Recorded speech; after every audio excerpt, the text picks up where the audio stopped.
Development केलेली आहे तसं कॉन्ट्रॅक्टर नेमून सरकारने विकास करावा ही आमची पहिली मागणी होती। आणि दुसरी मागणी ही होती की बहुमजली ज्या झोपडपट्ट्या झालेल्या आहेत, अनेक ठिकाणी ग्राउंड+1 ग्राउंड+2 अशा झालेल्या आहेत, त्यांना देखील पात्रते यादीत घ्यावं, त्यांना पात्र करून त्यांना लीगलाइज करून त्यांना देखील ही जी घरं आहेत ती देण्यात यावी। मी आज मिंदे सरकारला, आज खोके सरकारला चॅलेंज करत आहे, हिम्मत असेल तर आज शेवटच्या दिवशी मुंबईसाठी आमच्यासाठी आमची मागणी जी आहे ती मान्य करा आणि बहुमजली SRA जे आहे ते देखील तुम्ही मान्य करा, कारण ही मुंबईची गरज आहे। आज आहे खोके सरकारचा शेवटचा जे दिवस आहे तो आहे, आमचं सरकार आलं तर आम्ही हे करूच, पण आज मी पुन्हा एकदा खोके सरकारला सांगत आहे की बहुमजली SRA ज्या आहेत मुंबईमध्ये असतील, अनेक वेगळ्या शहरांमध्ये असतील महाराष्ट्रातल्या, त्या लीगलाइज करा। विधिमंडळाचं पावसाळी अधिवेशनाचा आज शेवटचा दिवस आहे, मात्र पायऱ्यावर ठाकरे गटाचे खासदार संजय राऊत यांनी मंत्री चंद्रकांत पाटील यांना असा संवाद साधला की आपण परत एकत्र यायला पाहिजे, कसं पाहता? मला वाटतं आज जो आता महत्त्वाचा जो प्रश्न मांडलेला मी त्याच्यावर आपण बोलूया। विधान परिषद मतदान सुरू आहे, गणपत गायकवाड यांनी मतदान करू यासाठी पहिलं ह्या SRAच्या विषयावर काही प्रश्न असतील तर विचारा। गोरेगाव लिंक रोड संदर्भातला तुम्ही मी पूजन केलेलं होतं आणि त्याचं पण आता हे होतं, तर त्याचा कसं बघता काय मला सापडलेले आहेत। आता गंमत अशी झालेली आहे की 2022च्या आपण मार्चमध्ये मला वाटतं मी ट्विट पण असं फोटो केलेला आहे, गोरेगाव मुलुंड लिंक रोड 21ला पण आम्ही एका बाजूचं भूमिपूजन केलं, नंतर पूर्ण भूमिपूजन झालं 22मध्ये आणि काम सुरू आहे। पण ते काम सुरू असताना एक ते ट्विन टनेल आहे, त्याच्यातून एका टनेलचं टेंडरिंग झालं होतं, मुंबई महानगरपालिकेने ते काम अवॉर्ड देखील केलं होतं। सरकार पाडल्यानंतर खोके सरकारने ते काम रद्द करून एका आवडत्या कॉन्ट्रॅक्टरला, ज्यांच्याशी बॉन्ड खूप घट्ट आहेत, त्यांचे इलेक्टोरल बॉन्ड असतील किंवा इतर बॉन्ड असतील, अशा आवडत्या कॉन्ट्रॅक्टरला त्यांनी दोन्ही टनेलचं काम दिलं।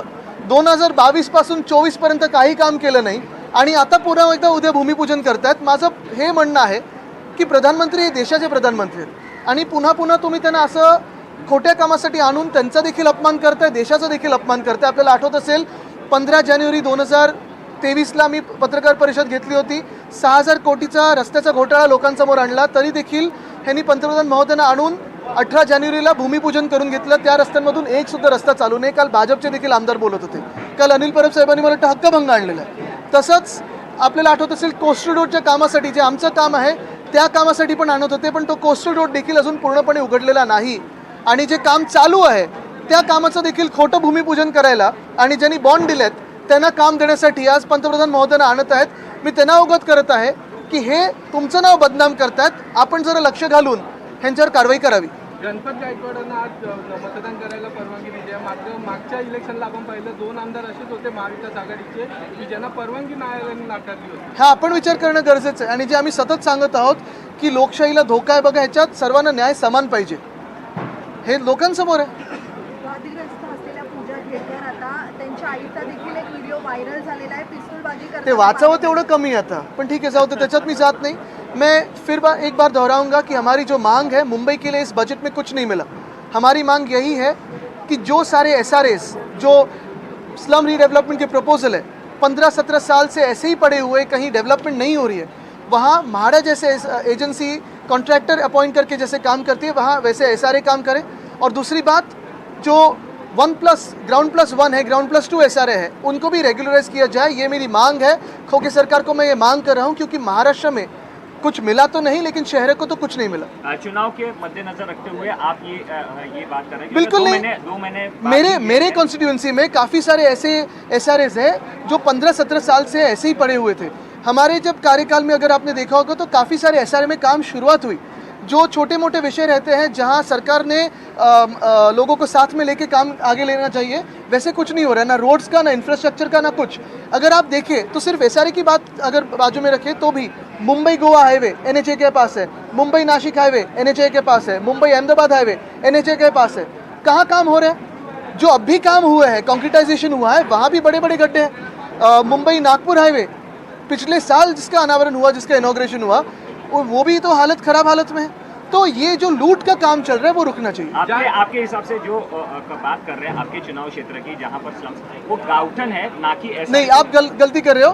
गाउठन अलग है, वो कोळीवाड़ा है, वो स्लम में हम लेने को नहीं देंगे। वो कोळीवाड़ा है, कोळीवाड़ा को अलग ट्रीटमेंट मिलनी चाहिए। ज्या कोस्टल रोडचं घाई गडबडीत उद्घाटन केलं त्याच कोस्टल रोडमध्ये आज शिंदेचे आमदार अडकले होते ट्रॅफिकमध्ये। हेच मी काल ट्विट पण केलेलं आहे। कोस्टल रोड आम्ही जेव्हा करत होतो तो आमचं पूर्ण स्वप्न आहे ते, आणि आम्ही आल्यानंतर पूर्ण ते करणार 3 महिन्यात। आमच्या टायमिंगप्रमाणे, आमच्या टाईमलाईनप्रमाणे कोस्टल रोडचं उद्घाटन डिसेंबर 2023पर्यंत पूर्ण व्हायला पाहिजे होतं। आम्ही प्रत्येक आठवड्यात बैठका घ्यायचो, प्रत्येक महिन्याला व्हिजिट करायचो, स्थानिक आमदार खासदार सगळे नगरसेवक घेऊन। MTHL अटल सेतू हा मागच्या ऑक्टोबरमध्ये व्हायला पाहिजे होता, तो त्यांनी ह्या जानेवारीमध्ये केला निवडणुकीच्या तोंडावर। वरळी शिवडी कनेक्टर 57% काम झालं, आमच्यावेळी 48% काम झालेलं। मुख्य गोष्ट अशी आहे की हा कोस्टल रोड जो होता, मी त्यावेळी देखील ट्विट केलं होतं फेब्रुवारीमध्ये, की कोस्टल रोड हा असा एक रस्ता आहे जो पूर्णपणे उघडायला पाहिजे, मध्ये मध्ये पॅचमध्ये नाही उघडू शकत, कारण हा लिनियर रस्ता नाही आहे। हाजी अलीला 8 इंटरचेंजेस आहेत आणि एक जरी तुम्ही चुकवला तर गडबड होऊ शकते, गफलत होऊ शकते। आज वरळीमध्ये जेव्हा नॉर्थ बाउंड कोस्टल रोड तुम्ही लँड केलेला आहे कनेक्टर न जोडता, सगळा ट्रॅफिक तिथे आता आपण बघतोय तुंबतो, आणि तिथे ट्रॅफिक तुंबल्यानंतर पुढे देखील बॅरिकेड लावलेत आणि ते 4 लेनचे 1 लेन होते।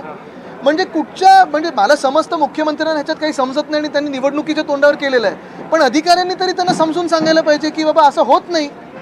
आता तुम्ही बघा, जे घटनाबाह्य मुख्यमंत्री आहेत त्यांच्याकडे खातं कुठचं आहे? MSRDCचं। नॉर्थ बाउंड कोस्टल रोड कधीपासून सुरू आहे काम? 15 पासून।